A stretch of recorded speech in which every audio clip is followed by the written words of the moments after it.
وصل صوتك.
اشوفك فيها ببقى نفسي هجيلك اقولك هقولك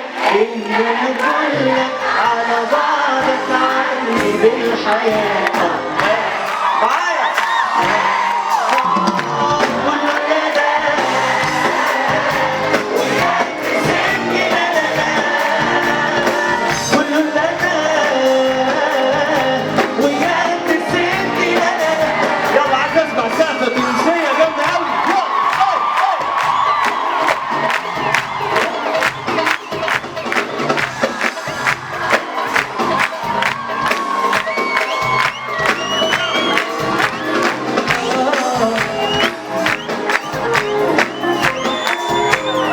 يلا عايز اسمع يلا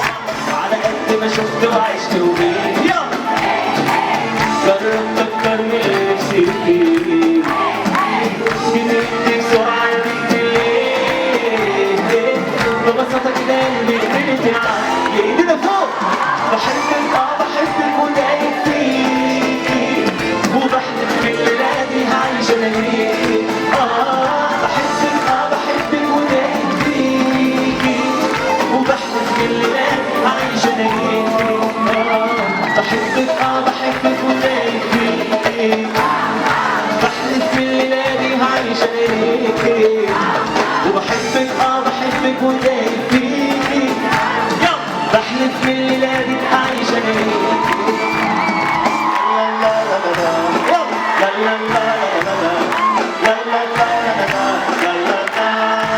اسمع يلا انا لا حالي ما هو حالي ولا شاغل بالي عمري بينك يا عمري والله هموت عليك يلا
خليني ما اقول كل اي واحد.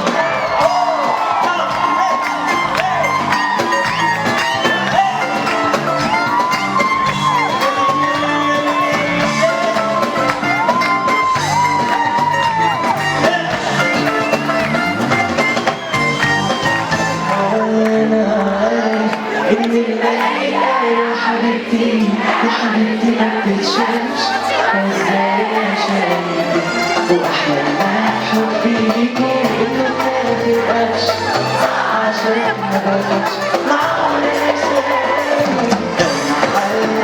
إن الليل يا حبيبتي يا حبيبتي ما بتشوفش وازاي يا شايفة أحلى ما حبي ليكي إنه ما تبقاش عشان ما بقاش معقولة شايفة وفرحان بتموتني بتوديني بتوديني لما الدنيا بتيجي عليكي وعليكي في عينيك. عشان يعني انا بقالي كذا سنه بغني فعندي تاريخ كبير ما غنيتوش وبقالي كذا سنه ما جيتش هنا ففي اغاني كتير ما اتغنتش هنا.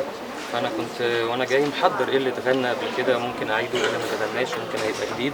بس لا غنيت نص الالبوم الجديد كله اتغنى. الجديد والله انا بقالي فتره بحاول ان انا اعمل ميكس ما بين يعني تعامل مشترك ما بين المطربين العالميين ان هم يغنوا باللغه العربيه والحمد لله انا حققت ده وماشي فيه. طيب ويبقى في تطور موسيقي مواكب لمزيكتنا يعني العربيه. وشاركت محمد معك محمد شارك معك قبل كده كويس كان اختيار منك لان تؤمن بقدراتهم او لانهم جزء اطفال من تونس تشجيع عليهم؟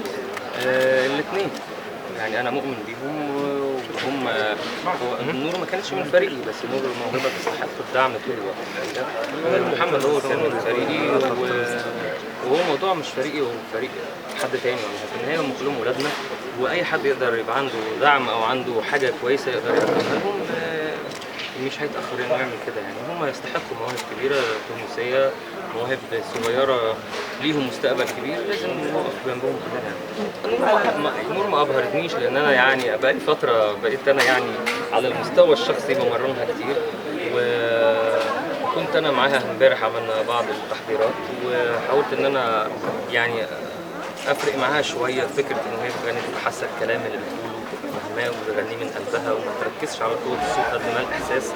فده حصل النهارده انا كنت بشجعها على المسرح وكنت مبسوط بمحبه الناس ليها وردود الافعال وان كل ما اي توجيه قلته لها كانت بتعمله كانت الناس على طول بيبقى فيه رد فعل ايجابي. فانا حاجه انا وهي كنا حاسينها.